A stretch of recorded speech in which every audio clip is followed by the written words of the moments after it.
wasaaraha dowladda Itoobiya Dr. Abiy Ahmed ayaa maanta qaatay qorigiisa kana dhaqaaqay magaalada Addis Ababa ee caasimadda dalka Itoobiya si uu qayb kaga noqdo dhiirigelinta ciidamada kuwaasoo ku sugan aagaga hore ee dagaalka.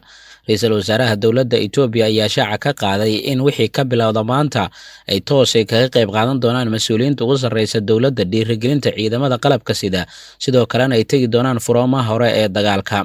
Laga bilaabo maanta waxaan dhiirigelin doonaa ciidamada ku sugan dhanka fronta aniga oo hogaamin doona howlgalka.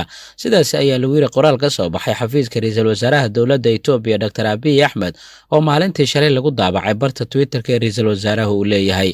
Kuwa doonaya in ay waxyeeleeyaan carruurta Itoobiyaanka kama yeeri doono, taariikhda ayaana qori doonta. Sidoo kalena dadka waxaan ugu baaqayaa inay dhiiradaan oo hubkooda ay qaataan, ayuu yiri ra'iisul wasaaraha.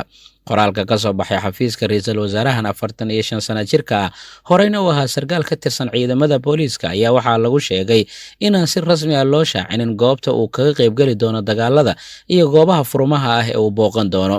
Saraakiil sarsare oo ka tirsan dowladda Itoobiya ayaa sidoo kale howlgalkan qayb ka noqon doona, kuwaas oo hogaaminaya ciidamada ammaanka ee dowladda Itoobiya.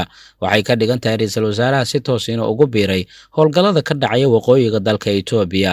Dhinaca kalena, booliiskii ugu badnaa oo ka tirsan ciidanka federaalka ee dowladda Itoobiya ayaa si toosa ugu biiray dagaalada ka soconaya deegaanada dhanka waqooyi ee dalka Itoobiya.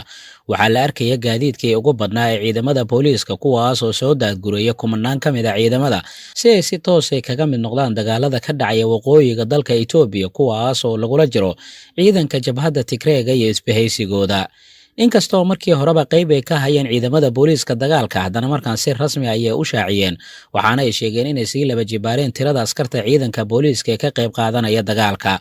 Waxaa halkaasi ka muuqanaysa baahi ay ciidanka militariga dowladda Itoobiya u qabaan in lagu garab istaago dagaalada ka dhacaya waqooyiga Itoobiya, maadaama jabhadaha dhankooda ay helayaan dagaalyahano badan oo qaab qabaa'il ahaan ku taageeraya dagaalada ka dhacaya waqooyiga dalka Itoobiya.